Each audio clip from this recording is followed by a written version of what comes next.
मेरे बच्चे को देखो है ना।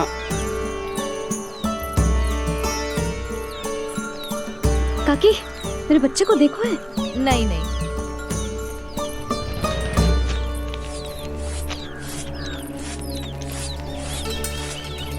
सुमति, मेरे बच्चे को देखो है क्या कहीं? नहीं तो। ना देखो। जानकी, प्रभावती, मेरे बच्चों को देखो है कहीं?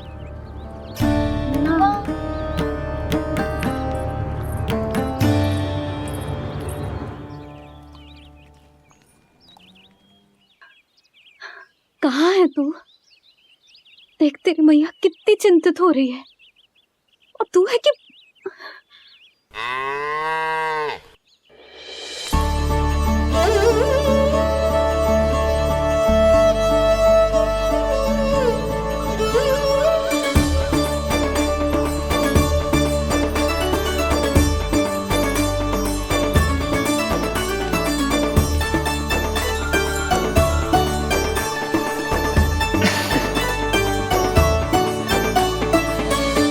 हाँ, अभी तक मैया यशोदा का लाडला यही है, 6 माह का बछड़ा।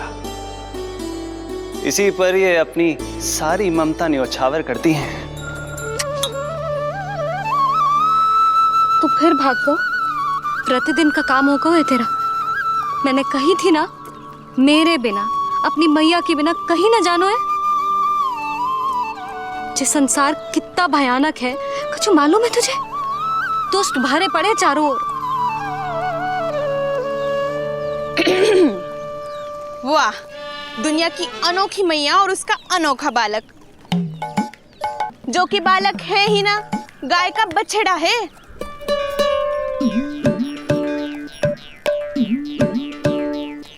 तो लक्षणा, तुम्हारी जे दशा कौन ने की? और कौन ने? जे तुम्हारे सपूत ने कूद फाड़ के मेरे पूरे बगीचे का सत्यानाश कर दो है। मेरा रामू ऐसा कर ही ना सकता। जे क्यों आएगा तुम्हारे बगीचे में? रंग बिरंगे फूलों के लिए। फूलों के लिए? हाँ, जीप लपलपाती है इसकी मेरे फूलों के लिए। सुबह सुबह भाग के आ जाता हो इन्हें खाने के लिए। फूल खाने? सुलक्षणा, तुम्हें कछु वहम हुआ है। जे मेरा रामू है, जे फूल वूल क्यों खाएगो भला? अच्छा, तो फिर आप ही इसका मुंह खोलो और स्वयं देख लियो। हाँ तो ठीक है, असत्य के पैर ना होते जो अभी सिद्ध हो जाएगा। रामू, मुंह खोल के दिखा। मैया की कहीं मानते हैं ना, मुंह खोल। रामू, सुलक्षणा चाची को दिखा दे कि तूने उनके फूल ना खाए। चल मुंह खोल, मुंह खोल।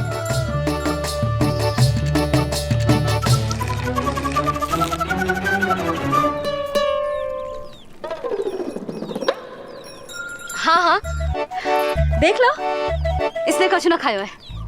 हाँ, हम चल रहे हैं। अरे पर मुझे भी तो देख लेने दो। सुलक्षणा, मैं नंद देव की पत्नी हूँ। तुम्हें क्या लगता है मैं असत्य बोलूंगी? ना ना जशोदा जी, लेकिन आप तो सिद्ध करने वाली थी ना। हो तो गए हो सिद्ध। चल रामू, देर हो रही। अरे अरे, वैसे रामू जी बहुत बुरी बात है, नंद जी का बालक चोरी कर दो। छी, जो अपनी वस्तु ना है उसे छूते भी ना है, समझ आई? जे करूंगी, सुलक्षणा के यहाँ भरी टोकरी बेसन के लड्डू भिजवा दूंगी, प्रसन्न हो जाएगी। ये तो बड़ी चतुर है प्रभु। हाँ प्रभु, और जीवट भी है इनमें। बस यही देखा आप सबने? क्या आपने एक मां की चिंता नहीं देखी? प्रत्येक मूल्य पर अपनी संतान की रक्षा करने का स्वभाव नहीं देखा? या फिर असत्य भाषण करने पर अपनी भूल सुधारने की व्यग्रता नहीं देखी? कोई बात नहीं, मैं बताता हूं यशोदा क्या है। यशोदा पवित्रता की प्रतिमूर्ति है, विश्वास का आधार सुरक्षा की भावना है। ममता का मूर्त रूप है वो, वात्सल्य की गंगा है, भावनाओं का बहता हुआ निर्झर है। यशोदा अपने आप में परिपूर्ण है। यशोदा मां है। प्रभु, मां यशोदा निश्चित ही अद्भुत है। जिनके यहाँ आप पुत्र बनकर जाना चाहते हैं, उन्हें तो असाधारण होना ही है। किंतु प्रभु, आपके दिए हुए वचन के अनुसार आपको देवी देवकी का पुत्र बनकर जाना है, तो फिर आप एक ही जन्म में दोनों माताओं के पुत्र कैसे बन सकते हैं? आपका प्रश्न उचित है इंद्रदेव। पूर्व काल में प्रजापति सुतप्पा और उनकी पत्नी प्रश्नी ने मेरी घोर तपस्या की थी। उनके आग्रह करने पर मैंने उन्हें वरदान दिया था कि जब वो देवकी और वसुदेव के रूप में पृथ्वी पर आएंगे, तब मैं उनका अष्टम पुत्र कृष्ण बनकर जन्म लूंगा। पर मैया यशोदा के वात्सल्य प्रेम ने मुझे दुविधा में डाल दिया, क्योंकि वो भी तो पिछले जन्म से ही है ना। पिछले जन्म से?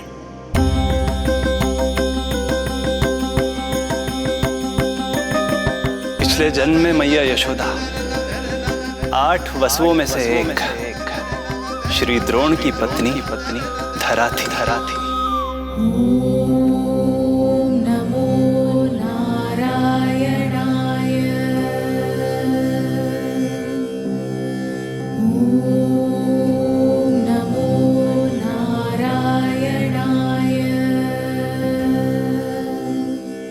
दोनों सहस्त्रों वर्षों तक निरंतर मुझे पुत्र रूप में पाने की मनोकामना के साथ घोर तपस्या करते रहे।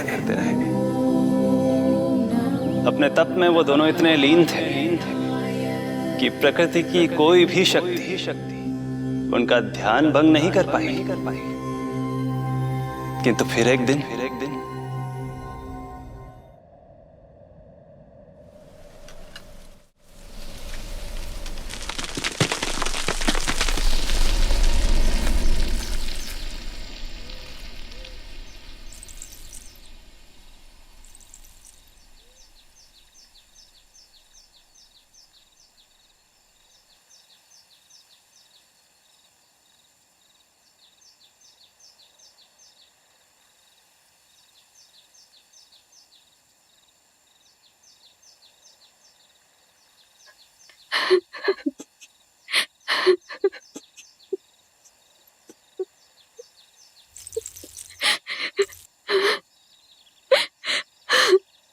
हमारे भक्ति में ऐसी क्या कमी रह गई प्रभु कि अभी तक आपके दर्शन का सौभाग्य नहीं मिला।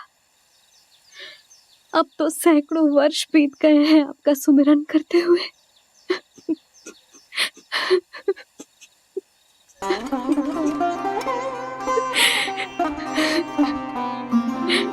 साचा सुमिरन सबसे हरि का, साचा है हरि नाम। साचा सुमिरन सबसे हरि का, साचा है हरि नाम।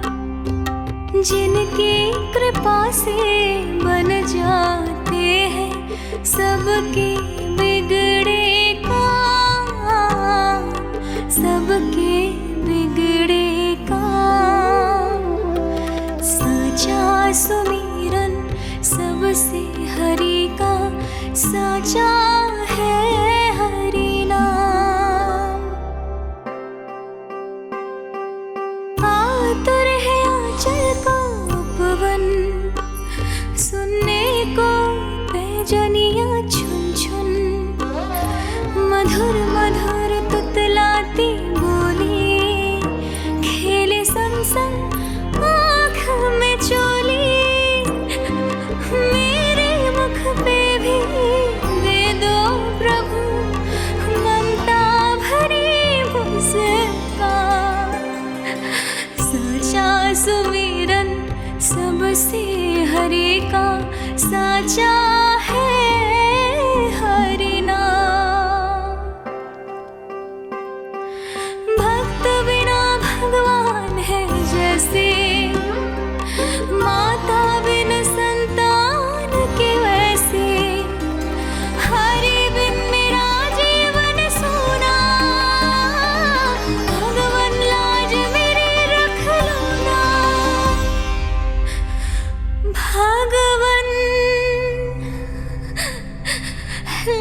चक्रम सकिरीट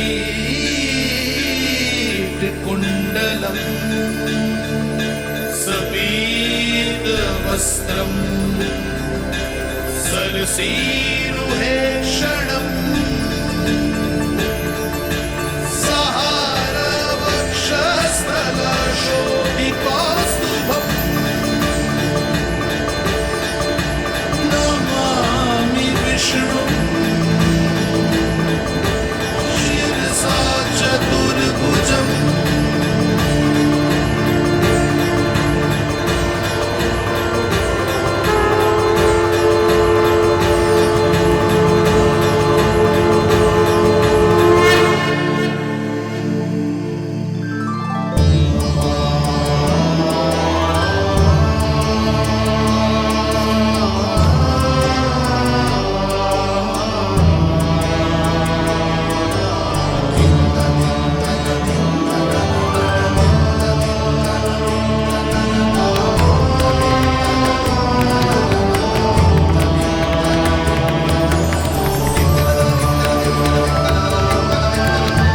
कहिए कहिए, क्या वरदान पाना चाहते हैं आप?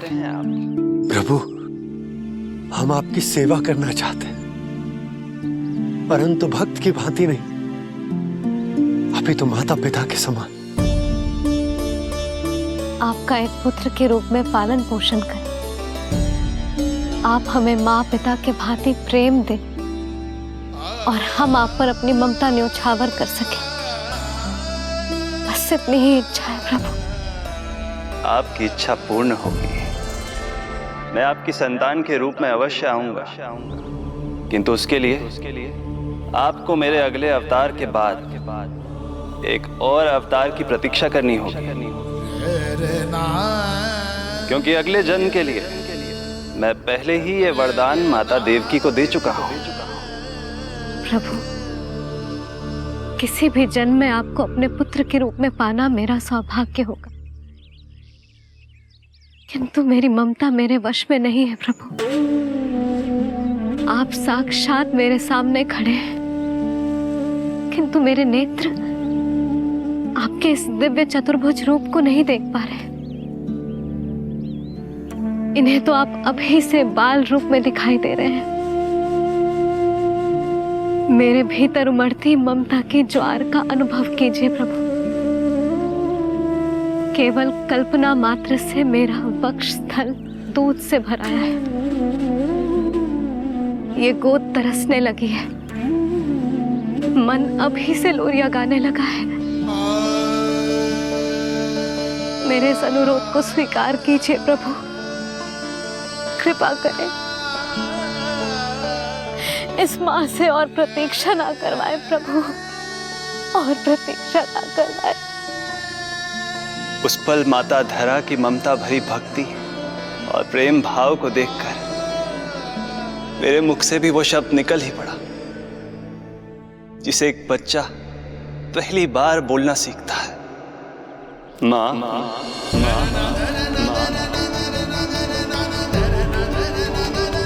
अब ये प्रतीक्षा केवल आपकी ही नहीं, मेरी भी होगी, मेरी भी होगी। मैं भी तरसूंगा आपका पुत्र बनने के लिए, इस समय मैं विवश हूँ, किंतु मैं आपको वचन देता हूँ, मैं आपकी संतान बनकर अवश्य आऊंगा, प्रभु।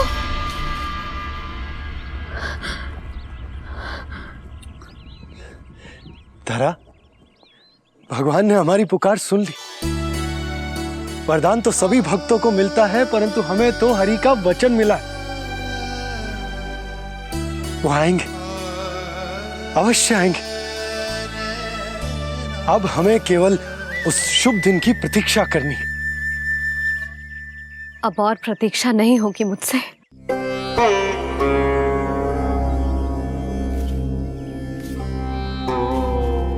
हमने सहस्त्रों वर्षों तक तपस्या की, ये समझ लो कि वो तपस्या अभी शेष नहीं। श्री हरि को अपने सामने देखकर मेरी व्याकुलता का बांध टूट गया है। 2 जन्म बहुत बड़ा समय होता है स्वामी। अपने पुत्र के रूप में हरि को गोद में खिलाने के लिए अब मैं और 2 जन्मों तक प्रतीक्षा नहीं कर सकती।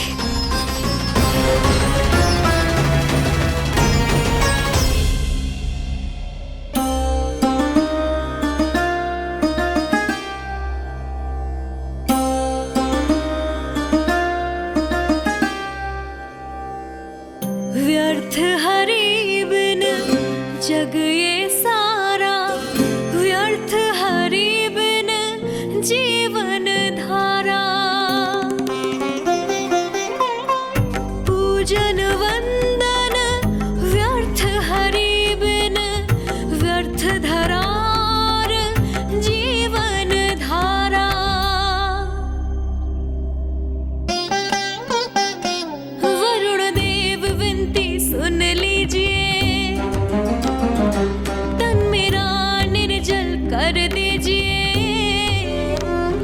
हरि के बिन सारा जल तन का सागर सा हो गया है खारा। प्रभु, माता धरा की तपस्या का तेज अत्यधिक है। प्रकृति के पंचतत्व, 5 महाभूत इनकी पुकार सुनने के लिए विवश है।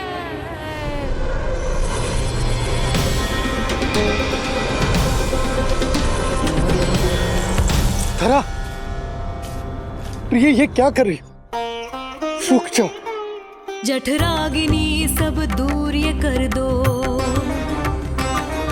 अग्नि देव मेरे ताप को हर लो। माता जो वंचित ममता से, जग में नहीं उसको कुछ प्यारा। पूजन वंदन व्यर्थ हरि बिन, व्यर्थ धरार जीवन धारा। प्रभु, यदि अग्निदेव अपना अग्नि तत्व वापस ले लेंगे तो इनकी पाचन शक्ति नष्ट हो जाएगी और जीवित रहने के लिए शारीरिक तापमान भी अति आवश्यक होता है। यदि वही विलुप्त हो गया तो? धरा, तुम्हें मेरी सौगंध मत करो ये। हे भूमाता आकृति दाता, मिथ्या है ये माटी का ढांचा। माटी मुक्त करो इस तन से, जब ना मिला हरि का सहारा। प्रभु, भू तत्व ही तन को भार देता है, उसके बिना ये तो पूरी तरह से ढह जाएंगी। धरा, धरा, ये क्या हो गया? बस करो अब। प्रभु, कुछ कीजिए। मैं संसार का संचालक हूं देवी। नियमों का पालन करने के लिए मैं भी बाध्य हूं। जो वचन मैं पहले ही माता देवकी को दे चुका हूं, यदि मैं चाहूं तो भी उसे तोड़ नहीं सकता।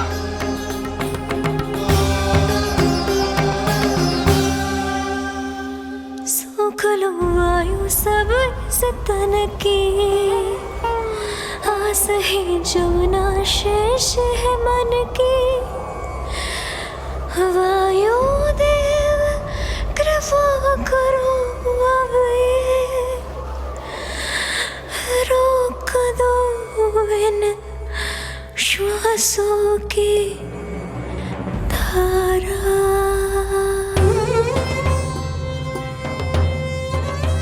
प्रभु, प्राण वायु के बिना प्राणों का बचना संभव नहीं।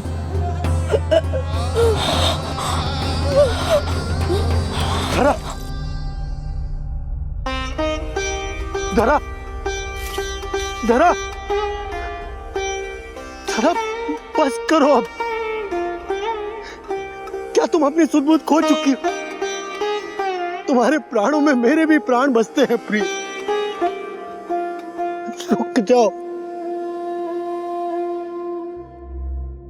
हे आकाश देव, तुमको मेरा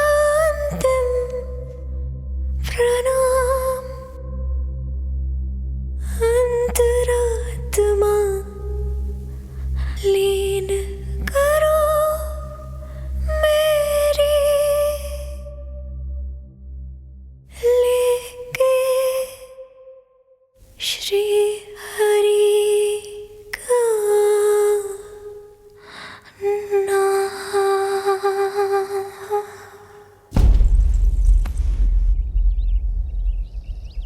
धरा, धरा, धरा, ये क्या कर लिया तुमने? धरा,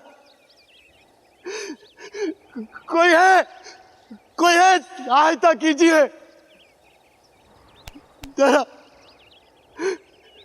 जल, धरा, तुम चिंता मत करना, मैं यही हूं, मैं 2 क्षण में जल लेकर आता हूं।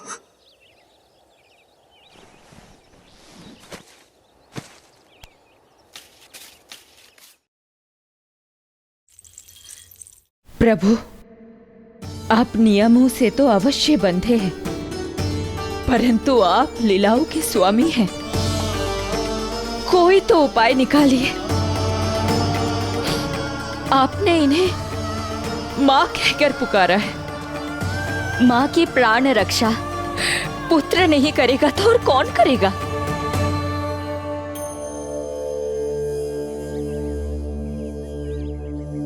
प्रेम ना जिसकी सीमा कोई, ना कोई आया माँ की ममता के आगे। विवश हुए भगवान, विवश हुए भगवान।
प्रभु नहीं, पुत्र कहो मां।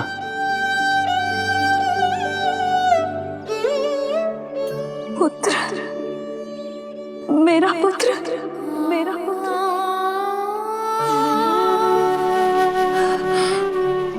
आज जैसे आपने मुझे अपनी गोद में लिटा रखा है, क्या कुछ ऐसा नहीं हो सकता कि शीघ्र ही मुझे आपको अपनी गोद में खिलाने का अवसर मिल जाए? आज तो मैं केवल मूर्छित हुई हूं, किंतु शीघ्र ही यदि मुझे आप पुत्र रूप में ना मिले तो मेरे प्राण चले जाएंगे। ऐसा ना कहो मां।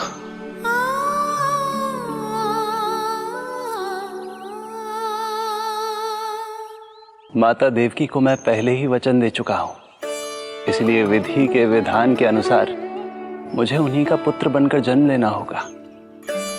किंतु आपकी आतुरता का अनुभव करने के बाद अब मैं भी आपका स्नेह पाने से स्वयं को और वंचित नहीं रख सकता। आपने वरदान मांगा था कि आप पुत्र की भांति मेरा पालन पोषण करना चाहती हैं, इसलिए यदि आप उचित समझे तो आप अगले जन्म में ही अपनी इच्छा पूर्ण कर सकती हैं। जिस आयु में संतान को अपनी मां की ममता के आंचल की आवश्यकता सबसे अधिक होती है, उस आयु में अर्थात अपने जन्म के प्रथम दिन से 10 वर्षों तक मैं आपके साथ रहूंगा। किंतु फिर मुझे अपनी जन्म देने वाली मां माता देवकी के पास लौटना होगा। ऐसा करने से मैं उन्हें दिया वचन भी निभा पाऊंगा और आपकी ममता का सौभाग्य भी प्राप्त कर पाऊंगा। यदि आपको स्वीकार हो तो। स्वीकार है, स्वीकार है प्रभु, सहर्ष स्वीकार है। एक माँ और पुत्र का नाता केवल उसके कोख से जन्म लेने से ही नहीं बनता, ये नाता तो ममता से बनता है, और मैं अपनी ममता आप पर न्यौछावर करने के लिए आतुर हूं। यशोमती मैया के नंद लाला, यशोमती मैया के नंद लाला, यशोमती मैया के नंद लाला, यशोमती मैया के नंद लाला। तो इस प्रकार परमपिता परमेश्वर श्री हरि विष्णु एक ही जन्म में दो माताओं का पुत्र बनने के लिए उत्साहित भी थे और भावुक भी। किंतु जगत माता श्री लक्ष्मी और अन्य सभी देवगण ये जानना चाहते थे कि श्री हरि ये अभूतपूर्व कार्य कैसे करेंगे। भगवान बोले, ये सब संभव होगा उसके कारण जो मेरे अगले जन्म की कथा का मुख्य पात्र है, कंस।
जब जीवन पर संकट हो तो अभिमान अर्थहीन होता है, जब प्राणों पर बनाए तो सम्मान स्वाभिमान सब निरर्थक होता है। इन व्यर्थ के मूल्यों को बीच में मत आने दो, और दया उसे तो बिल्कुल नहीं। मार डालो साधु संत ऋषि मुनि स्त्री वृद्ध, चाहे वो नवजात शिशु ही क्यों ना हो। किंतु हां, यदि शत्रु भारी पड़ने लगे, पराजय सामने दिखाई देने लगे, तो उसी क्षण शत्रु के पैर पकड़ लो और अपने प्राणों की भिक्षा मांग लो। अहंकार को आड़े मत आने दो। अग्निः शेषम ऋणः शेषम शत्रुः शेषम तथैव च पुनः पुनः प्रवर्धेत तस्मात् शेषम न कार्येत। अर्थात अग्नि की एक भी चिंगारी, ऋण की एक भी मुद्रा और शत्रु की एक भी संतान यदि शेष रह जाए तो शीघ्र ही विकराल रूप धारण कर सकती है। इन सब का समूल नाश ही एकमात्र उपाय है अपनी सुरक्षा का।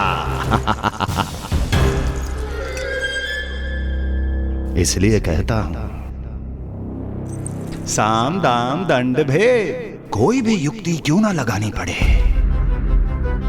शत्रु के प्राणों का हरण ही परम उद्देश्य होना चाहिए। छोड़ो मत, फिर चाहे वो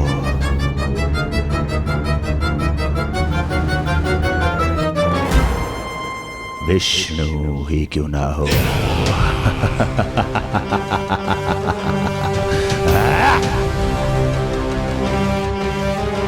यही थी कंस की दिनचर्या। वो प्रतिदिन स्वयं को स्मरण कराता था कि स्वार्थ के लिए किसी भी सीमा को तोड़ने में कुछ अनुचित नहीं है। तभी तो राजगद्दी प्राप्त करने के लिए उसने अपने पिता महाराज उग्रसेन को भी नहीं छोड़ा था। पिताजी,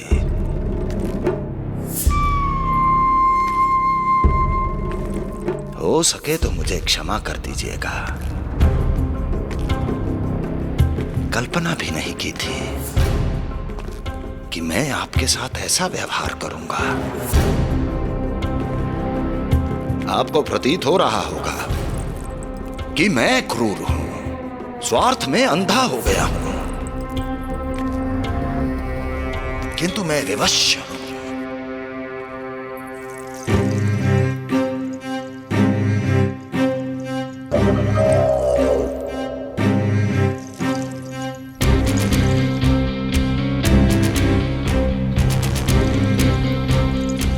आज से सत्ता का ये भार अब मुझे उठाना पड़ेगा पिताजी, क्योंकि आप तो अत्यंत दयावान हैं। अपनी आवश्यकता से अधिक प्रेम आपको अपनी प्रजा से है, किंतु मैं ऐसा नहीं। मैं अपने शत्रुओं का काल हूं, तभी तो मेरे प्रति दुर्भावना रखने वाले मेरे सम्मुख आने से पहले थर थर कांपते हैं। इसलिए मथुरा का राज सिंहासन मेरे साथ अधिक सुरक्षित रहेगा, क्योंकि मैं आपसे अधिक उपयुक्त हूं पिताजी। मेरा विश्वास कीजिए। हृदय पर गोवर्धन पर्वत रखकर मुझे यह निर्णय लेना पड़ रहा है पिताजी।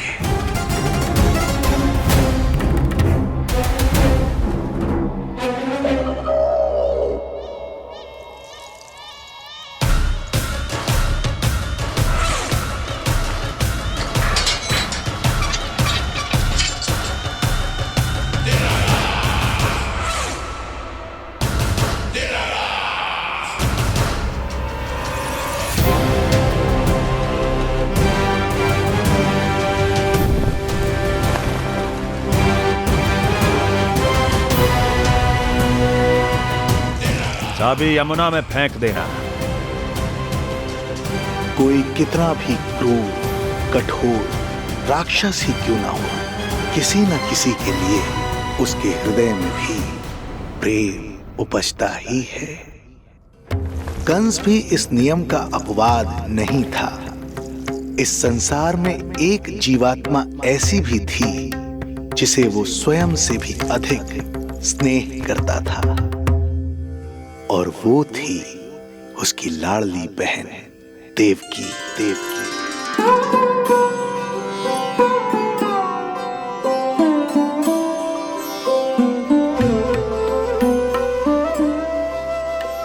देवकी के लिए कंस एक राजा नहीं, मात्र भाई था, जो अपनी बहन की छोटी सी मुस्कुराहट के लिए आकाश पाताल एक कर सकता था।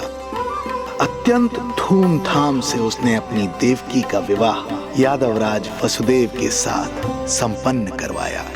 रुको।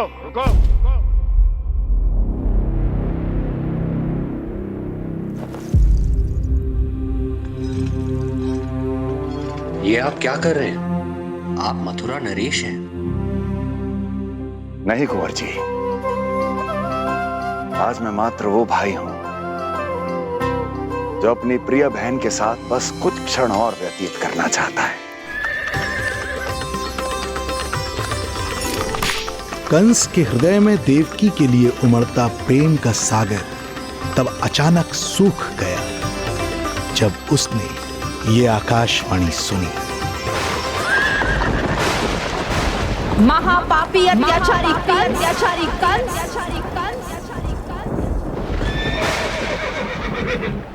जिस देवकी को तू इतने प्रेम से ससुराल ले जा रहा है, वही तेरे अंत में सहायक होगी। तेरा काल तेरी प्रिय बहन के गर्भ से उसकी 8वीं संतान बनकर जन्म लेगा और तेरा विनाश करेगा।